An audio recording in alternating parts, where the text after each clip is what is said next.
안녕하세요. 김동섭입니다. 12월 5일 아침 시작하도록 하겠습니다. 지난주 금요일날 미국 시장은 장 초반에 하락이 좀 있었죠. 제법 있었다가 낙폭을 줄이면서 끝나서 혼조세로 마감을 했습니다. 일단 시장은 지표에 영향을 좀 받았고요. 지표가 시장에 반영이 덜 된 상황이다. 뭐 이런 해석도 좀 될 수 있는 모습인데요. 나온 지표를 보면은 그 고용 11월 고용이 예상보다 좀 많이 나왔습니다. 26만 3천 명 비농업 부분이죠. 3천 명이 나왔고요. 시장 예상치가 20만 명이었습니다. 그러니까 20만 명보다 6만 3천 명이 더 늘어났죠. 실업률이 3.7%가 나왔습니다.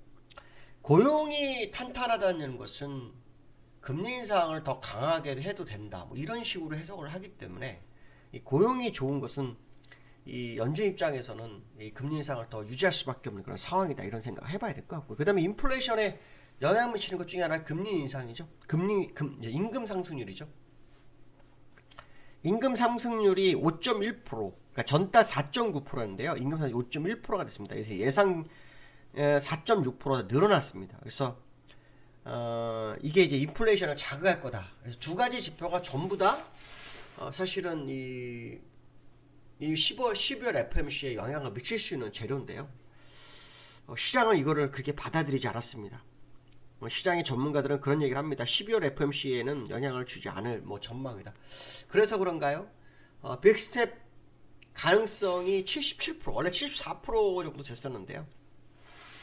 77%좀 오른 그런 상황이다. 이렇게 보시면 될 것 같습니다. 그래서 FMC 회의를 앞두고 나온 지표들이 상당히 중요한데 이 지표들의 모습이 그래 좋은 상황은 아니지만 시장은 제롬 파월이 얼마 전에 금리 조정 12월쯤이라는 그 어떤 발언이 있었기 때문에 그거에 더 고무된 상황이 아닐까 이런 생각을 해봐야 될 것 같고요. 그렇지만 FMCA는 지켜봐야 되겠죠. 그 다음에 소비자 물가 지수가 다가오죠. 지난번까지 계속 둔화된 소비자 물가 지수, 임금 상승률이 올랐다면 소비자 물가 지수가 약간 변화가 생길 수도 있죠. 그래서 소비자 물가 지수가 계속 둔화되는지 이런 것들을 확인해야 되는 그런 상황일 거다. 이런 해석을 해볼 수 있겠죠. 어쨌든 미국 시장이 여전히 악재에 둔감한 모습을 보이려고 하는 모습이고요. 주가를 끌어올리기 위해서 상당히 노력하는 그런 상황이 연출되고 있다. 이런 해석도 되겠죠. 사실 블랙록이 조금 문제가 되고 있는 부분도 있거든요. 블랙록에서 이 그 펀드에 대한 부분, 이거에 대해서 환매 중지를 좀 시켰거든요.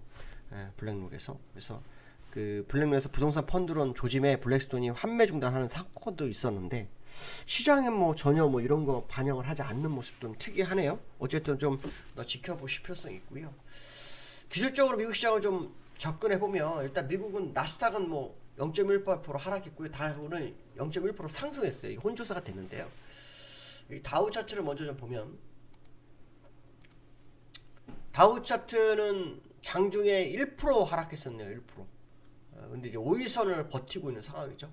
계속 이 추세선 제가 그거는 일목균형표 추세선을 내서 여기서부터 한 번, 두 번, 세 번째거든요. 그래서 이 정도 되면 이제 방향이 나올 때가 됐죠. 방향이 나올 때가 됐는데도 버텨내고 있는 그런 상황입니다. 특히 이때 급등을 한번 했죠.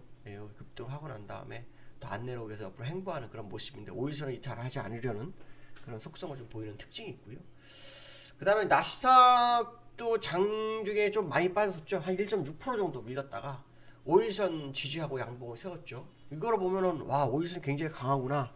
주가가 좀 더 위로 갈 수 있나 이런 생각을 해볼 수 있겠죠. 그렇지만 자세히 보면 옆으로 횡보 중에 있다라는 것만큼 확실하죠. 지금 보시면 121선 저항을 받고 있고요. 옆으로 횡보하고 있습니다. 121선이 사실은 이렇게 내려오면서 이렇게 누웠는데 우상으로 완전히 틀지 이거는 더 확인해봐야 되겠죠. 어쨌든 미국 시장은 금리 인상 기조인데도 불구하고 조정이 거의 없는 시장. 금리가 3%대 이제 4.4%대 중후반으로 접어들기 시작하는 상황인데도 불구하고 주가는 거의 제자리로 돌아왔습니다. 제자리로 돌아온. 나스닥은 아니지만 다우는 제자리로 돌아왔죠. 이유는 사실은 만들어내는 거라고 보일 수밖에 없는데요. 조금 더 지켜보실 필요성이 있습니다. 분명해서 뭐냐면 금리 인상은 시장의 유동성 회수한다는 거고, 그 유동성은 주가에 상당히 부담이 되거든요. 또 이 금리 인상이 아시겠지만 갑자기 경제가 좋아서 하는 게 아니라 인플레이션 때문에 어쩔 수 없이 하는 금리 인상이기 때문에 이거는 시장에 반영을 안 하는 게 참 특이한 케이스죠. 왜냐면 다우 월봉을 좀 보시면 진짜 내려온 게 없어요. 예, 금리 이게 지금 11개월째 했고 12개월 들어왔잖아요. 그렇죠? 이때부터 금리 인하를 시작했는데 주가는 하락을 안 했죠. 하락을 안 했습니다. 그러니까 이거는 뭔가 좀 이해가 안 되는 부분이죠. 어쨌든 반영이 되지 않겠냐라는 생각을 한번 해보실 필요성이 있을 것 같고요. 그 다음에 원달러가 지난주 목요일 날 1300을 이탈을 했어요. 원달러가 지난주 목요일 날 이탈했죠. 그리고 지난주 금요일 날 1300을 회복하기 위해서 노력을 하는 그런 상황이 있었죠. 그래서 이 원달러의 모습을 보시면 지난주 목요일날 1307원 갔다가 종가 1299원, 그 다음에 지난주 금요일날 1303원 갔다가 1299원 이렇게 마감을 했거든요. 1300원 넘었어요. 여기에서도 1300원을 못 넘고 끝났어요. 오늘 되게 중요하겠죠. 되게 중요합니다. 근데 저는 사실 기술적으로만 접근을 먼저 한다면 개파락이 5개나 있어요. 개파락이 5개라는 것은 두고 가기 굉장히 힘듭니다. 다 메울 확률이 높다고 보고 있고요. 두 번째로는 이 인플레이션이 꺾이지 않았기 때문에 금리 인상이 멈추지 못하는 상황이라는 거죠. 금리 인상이 멈추지 못한다는 얘기는 환율은 계속 고공행진을 할 수밖에 없는 거예요. 약세 쪽에 있을 수밖에 없는 거죠. 결국 미국이 연준이 자꾸 이 금리 조절, 속도 조절 얘기를 하니까 슈퍼 달러가 약간 약달러가 된 상황이 맞죠. 그렇지만 금리 인상 기조가 바뀌거나 하진 않는다는 거죠. 그게 바뀌려면 아마 내년까지는 쉽지 않을 거다. 존 윌리엄스도 이런 얘기를 하죠. 내년까지 금리 인상하고 내후년도 정도의 금리 인하 가능성이 있다, 이런 얘기를 하고 있습니다. 왜냐하면 경기 침체 때문에 아마 금리 인하 할 거라는 거죠. 문제는 뭐냐면 내년까지 인플레이션을 잡을 수 있느냐 없느냐, 이 싸움이 되겠죠.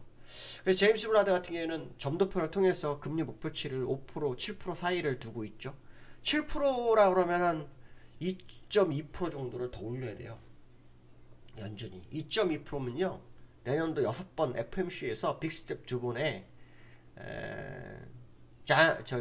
베이비 스텝 4번 정도 해야 아마 될 겁니다. 그러니까 이 상당히 많은 금리 인상이 아직 남아있는 상황으로 봐야죠. 다만 이제 중요한 건 뭐냐면 시장에서 자이언트 스탁 같은 게 나오지 않아서 시장을 부담을 주지 않을 거다, 이게 이제 시장을 받친 거지, 금리 인상은 아마 유지될 확률을 좀 열어두고 보시는 게 좋지 않을까, 이런 해석을 해볼 필요성이 있을 것 같고요. 세 번째로는 코스피가 외국인 기관이 쌍끌이 매도, 그러니까 지난주 금요일날 국내장이 조금 빠졌어요. 빠졌는데 외국인하고 기관이 쌍끌이 매도를 합니다. 쌍끌이 매도, 개인만 1조를 좀 매수해주는 그런 상황이 되는데요. 일단 우리나라의 이 주가를 끌어가 올릴 만한 재료가 조금 부재한 상황이에요. 며칠 전부터 계속 말씀드린 것 중에 하나가 뭐냐면 시장을 부양하기 위해서는 뭔가 부양책이라는 게 있는데요. 물론 지금 뭐 미국이나 뭐 이런 데도 지금 사실 부양책은 없어요. 우리나라만 이제 그나마 이번에 새 정부가 들어서면서 뭐 증권거래세, 그다음에 주식 양도소득세, 그렇죠? 종부세, 뭐 이런 인하에 대한 부분, 법인세 뭐 이런 거에 대한 부분이 있었는데 그게 지금 이루어지지 않고 있죠.